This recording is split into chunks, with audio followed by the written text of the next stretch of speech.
Ассалаумағалейкум. Абай телеарнасының көрермендері. Қымбатты көрермендер, бүгінгі тақырыбымыз Абайдың үш сүйі өлімі деген. Бұл өздеріңізді де білесіздер, бұл үлкен тақырып, терең тақырып. Абай үш сүйі туралы әлденеше шығармаларында айтқан. Мысалы, 38 қара сөз дейміз. Қазіргі оның өзінің шын аты Тастих деген трактат. Сонда осы үш сүйдің негізін қалайды. Үш сүйі деген немене, иман деген немене деген мәселені қаузайды. Бірақ осы үш сүйді ең соңғы кемеліне жеткізіп айтқан ол соңғы аманат өлеңі. Алланың өзі рас, сөзі рас, рас сөз еш уақытта жалған болмас деп басталатын өлең, бәріңіз білесіздер.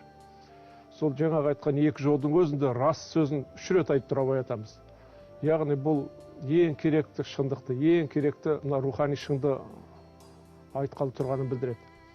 Сол Алланың өзі рас, сөзі рас деген өлең өзі ұзақ өлеңнің әр шумағында көп мәселе жатыр, көп астар бар.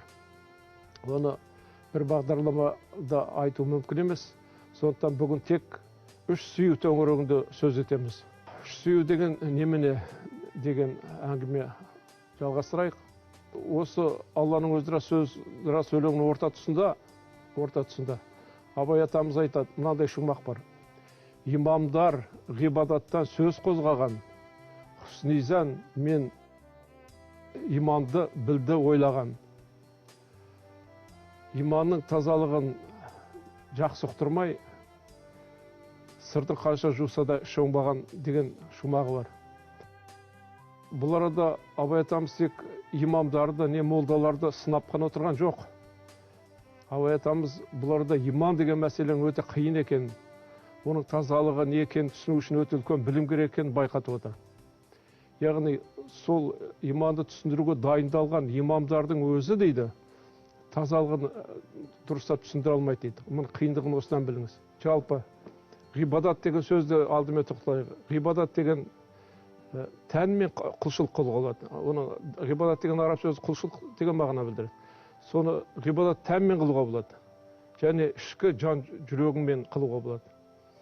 Міне иман деген сол ішкі жүрекпен Алланы сезіп, Аллаға сенім білдіру. Ал сыртқы ғибадатқа жаңағы 5 парыздың қалған 4-еуі кіреді. Зекет болсын, намаз болсын, ораза, қажыға бару, бұның бәрі тәнмен қылған құлшылық деп саналады. Міне Абайдың сонда бұл өлеңді қойып отырған мәселесі жаңағы ішкі ғибадат. Махаббатпен жаратқан адамзатты сен де сүй, ол Алланың жанынан тәтті. Адамзаттың бәрін сүй бауырым деп, және хақ жолы осы деп әділетті. Міне осы 4 жолда бұқым әлемдік мәселе тұр. Әлемдік рухани шың тұр. Осы 4 жолды көптеген ғалымдар, зерттеушілер, Мұхтар Әуезов бастаған, басқа да ғалымдардың бәрі үш сүйі туралы айтты, жазды. Енді кешегі Совет үкіметі кезінде үш сүйі қайсы дегенде біз айттық. Бірінші сүйі Алланы сүй, жанынан тәтті. Екінші сүйі адамзатты сүй, үшінші сүйі әділетті сүй деп, солай ресми түрде бекіп, классикалық деуге болады, солай айтып келе жатамыз. Бірақ соңғы замандағы зерттеулер, мына тәуелсіздік заманда, мен өзім көп осы мәселені зерттедім. Бұл сүйу тек былайша айтқанда материалдық тұрғыдан келгенде дұрыс, заттық көзқараспен келгенде дұрыс. Абайдың айтып отырған жаңағы иман, таза рухани жағынан келгенде, бұл үшінші сүйу, әділетті сүй деп отырған жоқ Абай атамыз. Әділетті сүйу үшінші сүйуге кірмейді. Әділет деген ол материалдық әлемдегі категория, ол өте маңызды категория. Әділет үшін қырылысады, соғыс болады, революциялар болды әділет үшін деп. Бірақ бұл рухани әлемге келмейді. Рухани әлемде әділетсіздік деген жоқ, зұлымдық деген жоқ. Абайдың айтып отырған сол таза иман деген ол рухани әлемді айтып отыр. Сондықтан әділетті сүй деп айтпаса, онда үш сүй қайсы болады деген сұрақ туады. Үш сүюдің біріншісі, біздің пікірімізше, бірінші жолда тұр. Махаббатпен жаратқан адамзатты деп абай бірінші сүюді айтып отыр. Егерде Алланың махаббаты болмаса, онда дүние бәрі ойран болады, түкте де болмайды. Онда адамның да махаббаты болмайды, құстың да, жан жануардың да махаббатсыз дүние бос деген болып шығады. Сондықтан бұл бірінші жолды, өлең шумақтың бірінші жолын біз елемей, ескермей кетуге болмайды. Барлық махаббат Алланың махаббатына шыққаннан кейін, барлық сүйіспеншілік атаулы. Алланың махаббатының содан бұлақ шағып шығатын болғандықтан, біз бірінші сүю, махаббатпен жаратқан адамзатты деп тұжырым жасаймыз. Бұл әрине үлкен жаңалық болып табылады абайтануда, бұл жаңаша көзқарас болып табылады. Енді екінші сүюге келейік. Екінші сүю, сен де сүй, ол Алланың жанынан тәтті деп. Міне, біз бұрын бірінші деп келдік. Бұл енді екінші сүю болып тұр жаңаға. Үшінші сүю, әрине үшінші сүю, адамзаттың бәрін сүй деп абай айтып отыр атамыз. Адамзаттың бәрін сүй дейді. Сонда бірінші сүю Алланың махаббаты түсінікті. Оның Алланың махаббатын ештеңе жоқ, бәрі адамдар түсінеді. Екінші, Алланың жанынан тәтті сүю керек екені, ол да түсінікті. Себебі Алла сені махаббатымен сүйсе, оған қарыз саған да сүй деп. Оны молда, имамдар айтады, түсіндіреді. Ал енді адамзаттың бәрін сүй деген, ол қалай деп көп адамдар түсінбей қаламыз. Қалай, мүмкін бе? Ол мен неге өзім қазағымды сүйсем жарайды. Ал бүкіл адамзатты, бүкіл басқа ұлттарды мен не үшін сүйім керек деген сұрақ туады. Абай осыны біліп, екі уәжді айтып отыр, екі уәжді. Біріншіден сүй дейді, сен бауырым деп. Себебі адамның бәрі сүйек пен еттен жаралған. Бәрінің ойы бір, қуаныш қайғысы бір. Ол негр болсын, ол Қытай болсын. Өлгенде бірдей өлесің, ақыретке де бірдей барасың дейді. Кез келген адам біріне бір дос, бауыр. Діндердің бәрі де соны айтады. Дін не үшін келді? Дін адамды бір бауыр қылмақ үшін келді деп Шәкәрім жазады. Сондықтан адамзаттың бәрін сүй не үшін керек? Ол оның да Алла Тағаланың жасаған бір мақұлық екен дәл өзіңдей. Сол үшін сүю керек, бауырым деп. Бірақ бұл уәжіде аз болғандықтан абай айтады. Және дейді, хақ жолы осы әділетті деп қосады. Көрдіңіз бе? Яғни адамзат сүю үшін бірінші бауырым деп сүй, екінші осы хақ жолы деп сен сүю керек, хақ жолы. Неге хақ жолы? Себебі барлық жақсылықты жасасаң, ол адамзаттың бәріне ортақ. Ол сенің махаббатың, хақ жолы деген сол. Хақ жолы әділетсіз болмайды ол. Хақ жолы деген, хақ жолына түскен адам, ол тек әділетті адам, әділетпен жүретін адам. Сондықтан бұл арада өте маңызды нәрсе, мына хақ жолы осы деп, абай адамзаттың бәрі сүюді айтып отыр, соған үгіттеп отыр. Адамзаттың бәрін сүймесең, жек көрсең, онда сен Құдай жолында емессің деп отыр абай адамыз. Адамды қарызы үшін еңбек етсең, сен сүйікті, Алланың сүйікті құлының бірі боласың деген қара сөзінде айтқан. Яғни, жаңағы айту адамзаттың бәрін сүйдеп отырғаны, тек өзің үшін ғана өмір сүрме, қоғам үшін өмір сүр деген мағынада айтып отыр. Қоғам үшін өмір сүрсең, сен аш жалаңаш қалмайсың, ол қайтады. Алла Тағала қайтарып отырады өзіңе, көп қып. Сен өзің үшін еңбек етсең, бір машина, екі машина алатын болсаң, қоғам үшін жаңағы еңбек еткенде саған 10 шақты машина, одан да миллион ақша түсуі мүмкін. Бәрі тағдырыңа байланысты. Сондықтан адамның ниеті бәріне жақсылық жасау болу керек. Міне адамзаттың бәрін сүй деген осындай мағынада айтылады. Ол барып, кез келген адамды барып құшақтап, кез келген адамға жалпақтау деген емес. Таңертең тұрып кешке дейін сенің ниетің таза болып, пайда келтіру, зияның тимесін. Пайда келтіремесең, зияның тимесін деген үлкен мағына бар. Сонда абай мына осы алдыңғы сүюді не үшін айтып отыр? Себебі иманның өзі бір нәрсе емес, бір қалыптағы нәрсе емес. Иманның өзінің деңгейі бар. Негізгі үш деңгейде болады. Иманның үш деңгейі: бірінші, әр нәрсеге сену, былайша айтқанда. Екінші, иман бұл жаңа Құдайға сену. Құдайдың уағызымен жүру, діннің көрсеткен жолына шықпау, бұл жаңағы адамдық деңгей. Бұл осы дүниеге керек, бала шағаңды асырап отырсаң, қоғамға жұмыс істесең, Алла тағаланы ұмытпай тура жолда жүрсең, шәкәрім айтады, тәңір жолы ақ жүрек, қиянат деген, сайтан деген қиянат дейді. Ақ жүректі ертерек ескерді қылады деп. Сол ақ жүрекпен жүруді айтады. Бұл иман. Енді үшіншісі толық иман. Толық иман ол Абайдың толық адамына келеді. Яғни сен де сүй, ол Алланың жанынан тәтті деп, Абай сол ең биік, иманның ең биігін айтып отыр. Ол соған жете ала ма адам, пенде? Әрине жете алмайды, өте сирек жетуі мүмкін. Жанынан тәтті сүю үшін Алланы, ол Алланың шын хикметін сезіп, шын бейнесін көре алатындай дәрежеге жету керек. Бұл енді таза әулиелік, сопылық, ілімнің айтқанындай таза әулиелік деңгей. Алланы жанынан тәтті сүю үшін, не нәрсені болсын сүю үшін алдымен білу керек. Өзің немереңді, балаң жақсы білгендіктен сен сүйесің. Білмей, олай сүйе алмайсың. Сондықтан бұл өте биік деңгей, толық адам деңгейі. Абай оған бәріңде шық, бәріңде сол жанынан тәтті сүй деп отырған жоқ. Ол біліп отыр Абай атамыз. Қазір жастардың, или басқа көптеген адамдардың біз тарихатқа кірдік. Алла жолына түстік деген ол біз бұзылдық дегенмен бірдей дейді. Бұл өте ауыр үлкен жол, қиын жол.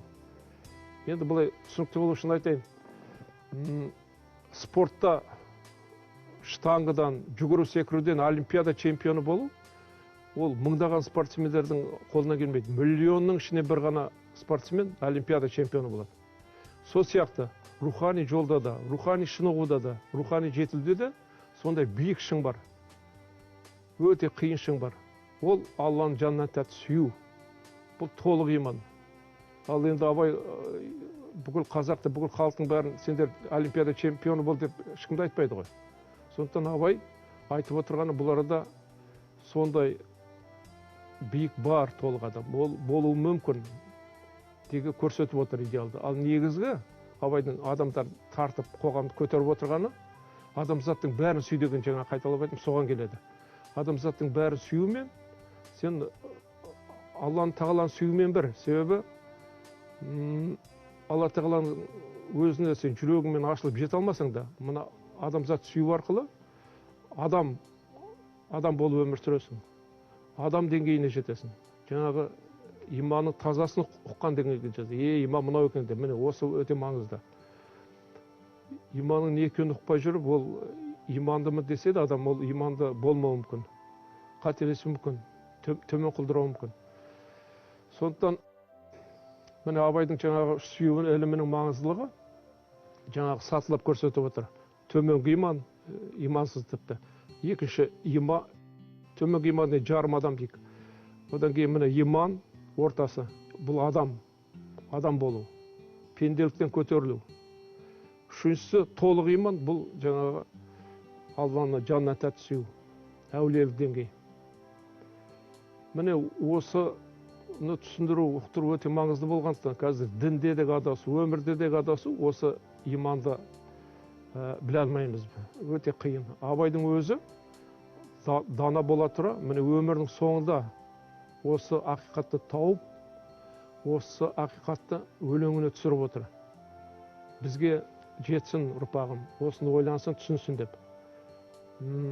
Тіпті осы өлең, осы жаңа Алланың өзі сөздері өлеңнің соңғы шумағында айтады. Мүмин болсаң, әуелі иманды бол дейді. Пендеге иман өзі ашады жол. Көрдіңіз бе? Иманды екі рет айтып отыр. Рас пенен таласпа, мүмин болсаң, ойла, айттым, адамды қатын жойма деп аяқтайды өлеңді. Яғни адамды қатын жойма дегені сен толық адам бол деп отырған жоқ. Ең болмаса адамдық дәреже жетіңдер, айналайындар, адам болыңдар. Адам болу үшін ешкімге зияның тимесін, тек қоғамға пайдаң тисін. Тек қана өзің үшін еңбек етпе деп отыр. Адамдық қарыз үшін еңбек ет. Ата-анаңды күт, бала шағаңды өсір, туысқаныңа көмектес. Бұның бәрі адамдық қарыз ғой. Жоқ, мен ғана болайын, мен ғана байып кетейін, қалғандар мені төмен жүрсін деген эгоист, ол ондайды абай хайуанмен бір деп жаман айтады, хайуанмен бір дейді. Өлеңдерінде де көп айтады ғой, жүректе қайрат болмаса, ұйықтаған ойды кім түртпек, ақылға сәуле қонбаса, хайуанша жүріп күнелтпек деп, жаңағы тек маған ғана болсын деген ол хайуан әрек екен, хайуандық деңгей екен, былайша айтқанда жарым адам деңгей екен, көп жерде айтады, түсіндіреді. Міне осыдан ұмтылып, осыдан шығыңдар, құтылыңдар деп отыр. Адамдық сатыға шығыңдар деп отыр. Толық адамдық туралы әңгіме жоқ. Мен иманға жету жолы дінде тарихат дейді, күрделі дедім.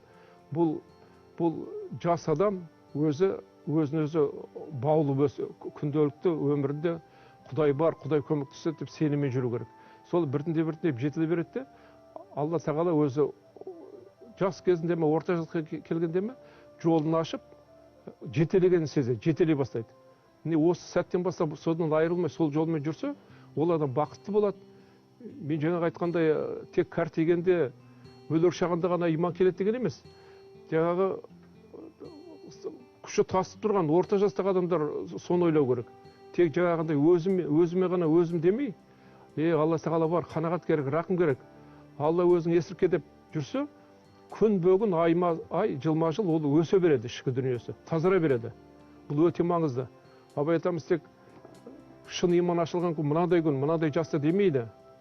Баланы, кішкентай кезінен баланы Алла тағала махаббатына дайында дейді. Ғылым білім бер дейді. Ғылым білім бер деп, мына физика, химияны айтып отырған жоқ. Бірінші кезекте ғылым, рухани ғылым. Мынау ұят болады, мынау обал болады, сауап болады. Неге? Ол себебі Құдайдың әмірі, әр жан, Құдайдың нәрсесі, Құдайдың дүниесі, Құдайдың құсы, балығы, малы, бәрі Құдайдікі. Сен соған аялап ұстасаң, Құдай да сені ескереді, сені бақытсыз қылмайды деген біздің ұлттық тәрбие. Бұл ерте жастан басталу керек. Құдай бар деген, иман деген өте ертеден басталу керек. 5 жасқа жеткізбей айтып, солай тәрбиелесе ғана Абай айтады, қиянатшылдыққа салынбайды дейді. Әйтпесе дейді, еркелетіп, бетімен еркелетіп, Құдайды ескермей өсіріп, артынан енді оны түзетем дегенде, оны 15 жасқа келген бала, ол түзелмейді дейді. Оны қайтару қиын болады. Ол қиянатшылыққа салынға кетеді сол дейді. Сондықтан баланы сол 15 жасқа дейін тәрбиелеген дұрыс. Имандық деген ол жасында сіңіретін нәрсе. Кейін сіңіру мүмкін, ол бір қайғы көріп, бір үлкен бір трагедиядан кейін. Дұрыс тәрбие, ұлттық тәрбие, ол баланы 5 жасынан 10 жас, 15 жасында сол имандыққа тәрбиелеу керек. Ұят болады деп айта беру керек. Үлкенді қадірле деп айта беру керек. Кішіне жан-жануарды қинама деген сияқты бұрынғы өзіміздің ұлттық тәрбие. Ол кез келген адамдық тәрбиенің негізі сол. Біз оны Европадан да ала алмаймыз, біз оны басқа бір алыс қатайдап та әуре болып ештеңе таба алмаймыз. Әр ұлттың өзінің тәрбиесінде бар. Құдай тағала әр адамға жүрегіне салған, соны ашып, соны пайдалану. Құр инанмақтығынан не пайда дейді Абай атамыз. Инанмақтықтан пайда алу керек дейді. Пайда алу керек, іс-әрекетінде болу керек. Сонда Алла тағала саған жәрдем береді. Қош, сау болыңыздар. Келесі эфирде кездескенше амандықта болайық.